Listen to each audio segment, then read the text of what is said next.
Hello and welcome to Archi Corner, a channel dedicated to those that love architecture. We have now reached episode number 8, and in this episode we will be discussing the ADA requirements for signage. There are different types of signage in architecture, but today we're going to focus on two types of signage. One is the signage dedicated to identifying permanent rooms and spaces, which is called designation signage.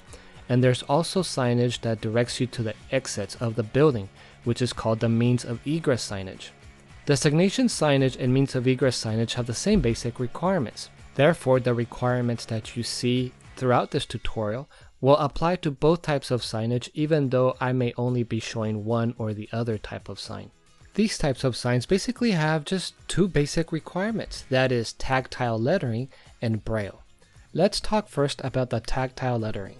The word tactile in itself means that something is perceptible to the touch. When applied to architecture, this means exactly what it sounds like.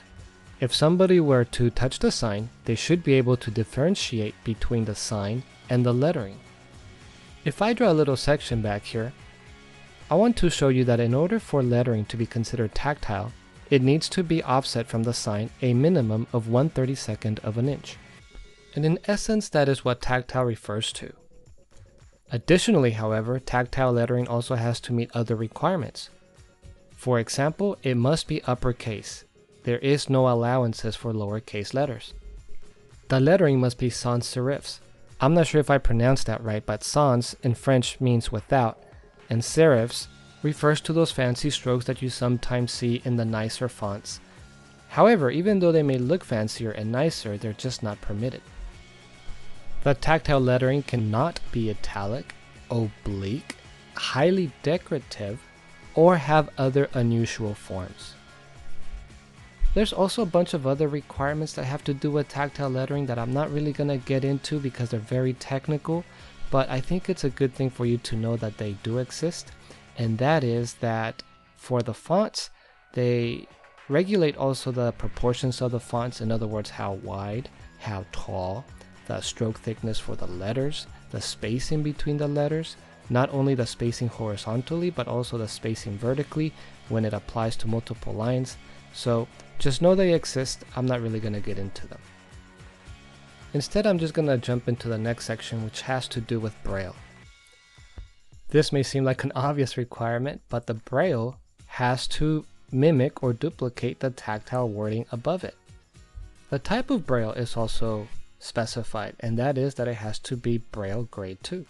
Also, I am going to draw a little section over here so that you can see that in a section view, the Braille has to be domed or rounded in shape. It cannot be squared off, in other words.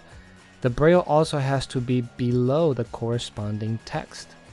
If the text is multi-lined, the Braille has to be below the entire text. In other words, if you have two lines of text, you can't have tactile text Braille, tactile text Braille.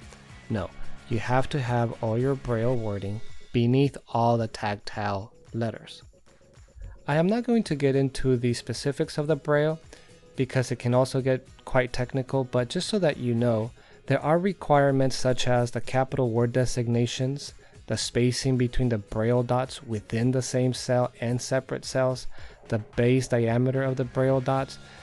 I'm just not going to get into that stuff, but just know that those requirements do exist. To finish this off, I want to tell you that there are spacing requirements between the tactile text and the Braille, and that is that you are required to have 3/8 inch minimum between the two. Additionally, if there are decorative elements other than the tactile or the Braille, there are also requirements for spacing between them, and they're basically the same as the spacing between the text and the Braille, which is 3/8 of an inch. So there you go. Those are the basic ADA requirements for signage. Now, I did make another video which explains why some states may be a bit more stringent. I'll put a note to it right here. That being said, I live in California, and there are some differences that I know there is between ADA and California building code requirements. But before I get into them, if you don't live in California, and if you want to stop this video, that's fine, I understand. I hope you liked this video and it helped you. Give me a thumbs up, please subscribe. I'm trying to get as many subscribers as I can. But if you are in California, here are the differences, which are actually not that many. First, with the Braille, In California, the Braille has to follow a horizontal format. Also, it has to be either flushed left or centered in the sign. It cannot be aligned on the right side of the sign.